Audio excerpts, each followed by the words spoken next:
ආයුබෝවන් ක්‍රොෂට් ගර්ල් බයි චතු YouTube නාලිකාවට ඔයාලව ආදරයෙන් පිළිගන්නවා. ඔයාලා මේ එකතු වෙලා ඉන්නේ ක්‍රොෂට් බේසික්. එහෙමත් නැත්නම් මූලික ගෙතුම් වර්ග උගන්වන පාඩම් පෙළේ පළවෙනි පාඩමත් එක්ක. ඉස්සෙල්ලාම අපි බලමු ක්‍රොෂට් කියන්නේ මොකක්ද කියලා. ක්‍රොෂේ කියන්නේ ප්‍රංශ වචනයක්. තනි ගෙතුම් කටුවකින් කරන ගෙතුම් වලට අපි කියන්නේ ක්‍රොෂේ කියලා. කටු දෙකකින් කරන ගෙතුම් ඔයාලා දැකලා තියෙනව නේද? අන්න ඒකට කියන්නේ නිටින් කියලා. දැන් කොලයක් හෝ පොතක් පෑනක් අරගෙන මම මේ කියන දේවල් නෝට් ඩවුන් කරගන්න. මූලික ගෙතුම් වර්ග ටික අපි දැන් බලමු මොනවද කියලා. ගොතන්න දන්නේ නැති අයට ඉඳන්ම ගොතන්න ඉගෙන ගන්න පුළුවන් වෙනවා. දිගටම මාත් එක්ක රැඳිලා හිටියොත් මම ඒක ගැරන්ට් කරලා කියනවා. ඔයාලට නොතේරෙන තැනක් තිබුණොත් කමෙන්ට් එකක් දාලා අහන්න. මම අනිවාර්යයෙන්ම රිප්ලයි එකක් තියලා තියෙනවා. ඒ වගේම මාව සබ්ස්ක්‍රයිබ් කරලා බෙල් අකුණත් ක්ලික් කරලා තියාගන්න. දිගටම වීඩියෝස් බලන්න ඕනේ නම්.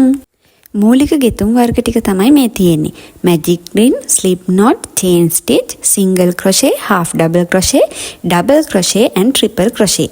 මේ තියෙන ගෙතුම් ක්‍රම දෙකක් හෝ කීපයක් භාවිතා කරලා නිර්මාණ ගොඩාක් කරන්න පුළුවන්. ඒ නිසා ඔයා මේකෙන් දෙකක් වගේ ඉගෙන ගත්තත් ඔයාට ලොකු නිර්මාණ ප්‍රමාණයක් කරගන්න පුළුවන්. ඒත් ඔයා මේ ටික අනිවාර්යයෙන්ම ඉගෙන ගන්න ඕනේ. ඕනම ගෙතුම් නිර්මාණයක් ආරම්භ කරන්නේ එක්ක මැජික් රින් එකකින් එහෙම නැත්නම් චේන් ස්ටිච් එකකින්. එතකොට මැජික් රින් එකකින් පටන් ගන්න ඒවා රවුමට ගොතාගෙන යන ඒවා. උදාහරණ විදිහට බාස්කට් එකක් වෙන්න පුළුවන්, තොප්පියක්, මලක්, අමුගරමි ටෝයි ඒ වගේ දේවල්. චේන් ස්ටිච් එකකින් පටන් ගන්නේ දිග අතර ගොතන් යන නිර්මාණ. උදාහරණ විදිහට ෂෝල් එකක් ඇඳුමක් වගේ ගන්න පුළුවන්. අනිත් ගෙතුම් හතර වෙනස් වෙන්නේ ඒ වගේන උසානුව. ඒකත් හරිම ලේසි. දැන් අපි බලමු මොනවද අපිට අවශ්‍ය වෙන්නේ කියලා. ගෙතුම් කටු අවශ්‍ය වෙනවා. ගෙතුම් කටු විවිධ සයිස් වලින් තියෙනවා. ඉතින් ඒ වගේම ඊට පස්සේ අපිට අවශ්‍ය වෙන්නේ ක්‍රොෂට් යාන්. ක්‍රොෂට් යානුත් වර්ග තියෙනවා. වූල් තියෙනවා, ඒකෙත් බේබි වූල් කියලා තියෙනවා, මිල්ක් කොටන් කියලා තියෙනවා, ටී-ෂර්ට් යාන් කියලා තියෙනවා, T20, T10 මේ වගේ විවිධ නූල් වර්ග තියෙනවා. ඉතින් එතකොට මේ නූල් වල ගණකම අනුව තමයි අපි ක්‍රොෂට් හුක් එක තෝරගන්න ඕනේ. ඒක ඉදිරියේදී මම ඔයාලට කියලා දෙනවා. හරි, දැන් අපි බලමු යාන් වර්ග ටික. මේ තියෙන්නේ Apple කියන බ්‍රෑන්ඩ් එකේ එන වූල් එකක්.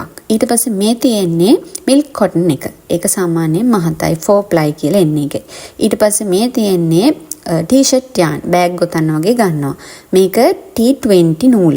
මේක අපි දෙපට දාලා ගොතනවා. ගොඩක් වෙලාවට ඇඳුම් වලට තනි පොටෙන් ගොතන්නත් පුළුවන්. T10 කියලා එකක් තියෙනවා. ඒක මේ නූලට වඩා චුට්ටක් ඝනකම වැඩි. ඒක නම් තනි නූලෙන් ගොතන්න පුළුවන්. මේක ඇවිල්ලා පොලිඑස්ටර් යාන් එක අලුත් යාන් වර්ගයක්. මේකත් මේකෙන් බෑග් කරපුවාම හරිම ලස්සනයි. දැන් අපි බලමු ඒ යාන් වලට ගැලපෙන ගෙතුම් කටු මොනවද කියලා. ඝනකම අඩු නූල් වලට මිලිමීටර් 1, මිලිමීටර් 2 වගේ කටු අපි භාවිතා කරනවා. එතකොට වූල් වලට මිලිමීටර් 3, මිලිමීටර් 3.5 වගේ කටු භාවිතා කරනවා. එතකොට ටී-ෂර්ට් යාන් වලට මිලිමීටර් 7, මිලිමීටර් 8 සුදුසුයි. හරි, දැන් ගොතන්න මුලින්ම අපි කරන්න ඕනේ ස්ලිප් knot එක ඉගෙන ගන්න ඕනේ. දැන් අපි බලමු ස්ලිප් knot එක කරගන්නේ කොහොමද කියලා. මම අද යොදාගන්නේ Apple වූල් එකත් මිලිමීටර් 3 කටුවත් තමයි යොදාගන්නේ. මේ විදිහට යාන් එක අරගෙන යාන් එකේ නිදහස් කෙලවර යටට තියෙන විදිහට ලූප් එකක් හදාගන්න. මම මේ පෙන්නන විදිහට. දැන් ලූප් එක ඇතුලෙන් අනිත් අතේ මාපට ඇඟිල්ලත් දබර ඇඟිල්ලත් දාලා වූල් බෝලේ පැත්තේ තියෙන කොටස ඇඟිල්ලේ පටලවගෙන ලූප් එක ඇතුලෙන් ඇදලා ගන්න. මම මේ පෙන්නන විදිහ හොඳට බලලා කරන්න. ඊට පස්සේ යාන් එකේ නිදහස් කෙලවර මේ විදිහට ඇද්දම තදට ගැටයක් එනවා. යාන් එකේ වූල් බෝලේ පැත්තේ කොටස ඇද්දම ලූප් එක පොඩි කරගන්න පුළුවන්. මේක තමයි ස්ලිප් knot එක. සේරමට කලින් මේක හොඳින් ප්‍රැක්ටිස් කරන්න ඕනේ. තේරුණාද? දැන් ලූප් එක ඇතුළතින් ක්‍රොෂට් හුක් එක දාලා ලූප් එක තවත් හොඳට තද කරගන්න. ඊට පස්සේ අපි යාන් එක අතේ පටලව ගන්න ඕනේ. මම මේ පෙන්නන විදිහට පටලව ගන්න. එක එක්කෙනා එක විදිහට මේක යාන් එක අතේ පටලව ගන්නවා. ඔයාට පහසු විදිහකට යාන් එක අල්ල ගන්න පුළුවන් වෙන විදිහට තමයි අපි මේක පටලව ගන්න ඕනේ. මේ විදිහට සොලගිල්ල වටේ පටලවගෙන වටේම පටලව ගන්න කියන ඔන්න විදිහට බලන්න කරන විදිහ. ඊට පස්සේ එහෙමම නූල් පොට අරගෙන අනිත් ඇඟිලි ටික වටේට ඇවිල්ලා මෙන්න මේ විදිහට මහපට ඇඟිල්ලෙන් නූල අල්ල ගන්නවා. මෙතනින් ඉතින් නූල අපිට පහසු විදිහට ගොතනකොට මෙහෙම ඉදිරියට දෙන්න තමයි අවශ්‍ය වෙන්නේ. ඒක ඔයාලට කරනකොට තේරෙයි මුලින් චුට්ටක් මේක අල්ලගන්න අමාරු වෙයි. නමුත් ඔයා දිගටම ගොතනකොට මේක අතට හුරු වුණාම මේක ප්‍රශ්නයක් වෙන්නේ නැහැ. මමත් එහෙමයි. මම මුලින්ම 7 වසරේදී තමයි ගොතන්න ඉගෙන ගත්තේ. ඉතින් එතකොට මටත් ලොකුම ගැටලුවක් වුණා මේක හරියට අල්ලගන්න විදිහ. දැන් ඔයා ගෙතුම් කටුවේ පැතලි කොටස තියෙනවනේ අන්න ඒක අල්ලගෙන ගෙතුම් කටුවේ යාන් එක පටලව ගන්න ඕනේ. ඔය කුක්කක් වගේ තියෙන්නේ අන්න ඒකේ. ඊට පස්සේ ලූප් එක ඇතුලෙන් අර කොක්ක ඇදලා ගන්න ඕනේ. තවත් ලූප් එකක් තමයි නිර්මාණය වෙන්නේ එතකොට. හැම ගෙතුමකදම හැම ලූප් එකක්ම එකම සයිස් එකෙන් හදාගන්න. එතකොට තමයි ගොතනකොට නීට් එකක් එන්නේ.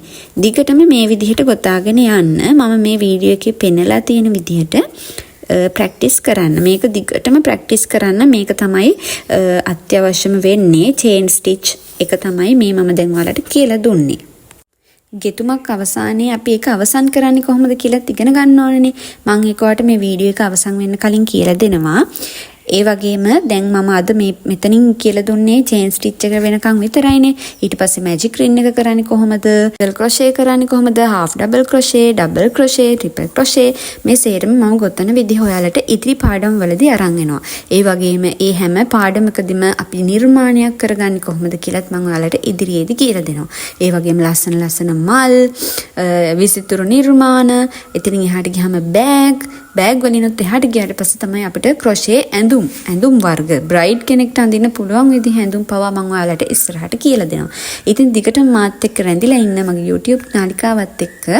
ඉතින් මගේ page එකකුත් තියෙනවා. ඔයාලට පුළුවන් මම කරලා තියෙන නිර්මාණات ගිහිල්ලා බලන්න. ඒකට crochet gallery by chatu කියලා තමයි තියෙන Facebook page එක. ඉතින් ඔයාලා කැමති නම් ගිහිල්ලා බලන්න. ඒ දේවල් මම කරන විදිහ ඉදිරියේදී ඔයාලට ලස්සනට කියලා දෙනවා. පැහැදිලි නැති දෙයක් තියෙනවා නම් comment කරන්න. චේන් ස්ටිච් එක අවසන් කරන විදිහ දැන් බලමු. අවශ්‍ය දම්වැල් පුරුක් ගාන ගොතලා ඉවර වුණාට පස්සේ තව වැඩිපුර එක දම්වැල් පුරුකක් ගොතා ගන්න ඕනේ. ඒ කියන්නේ අපිට ඕන දම්වැල් ගාන 20 නම් අපි 21ක් ගොතන්න ඕනේ. ඊට පස්සේ ගෙතුම් කටුවෙන් ලූප් එක ඇදලා විශාල කරගන්න ඕනේ. ඒ කියන්නේ ලූප් එක ලොකු කරගන්නවා. ලූප් එක මුදුන කතුරකින් කපලා අයින් කරන්න ඕනේ. මම මේ පෙන්නන විදිහට. ඊට පස්සේ යාන් එකේ කෙලවර පොඩ්ඩක් ඇදලා තද කරන්න. එතකොට එතන ගැටයක් වැටිලා ඒක හොඳට තද වෙනවා. චේන් ස්ටිච් එක භාවිතා කරලා කරන්න පුළුවන් නිර්මාණ කරගන්න විදිහ මම ඊළඟ වීඩියෝ එකකින් අරන් එන්නම්. එහෙනම් දැන් අපහැදිලි දෙයක් තියෙනවා නම් කමෙන්ට් එකක් දාලා අහන්න. ඒ වගේම වීඩියෝ එක ෂෙයා කරලා සපෝට් එකක් දෙන්න කියලා ආදරයෙන් ඉල්ලනවා. ඊළඟ පාඩම් වලට ලෑස්ති වෙලා ඉන්න. එහෙනම් සතුටින් පරිස්සමෙන් එන්න. බයි.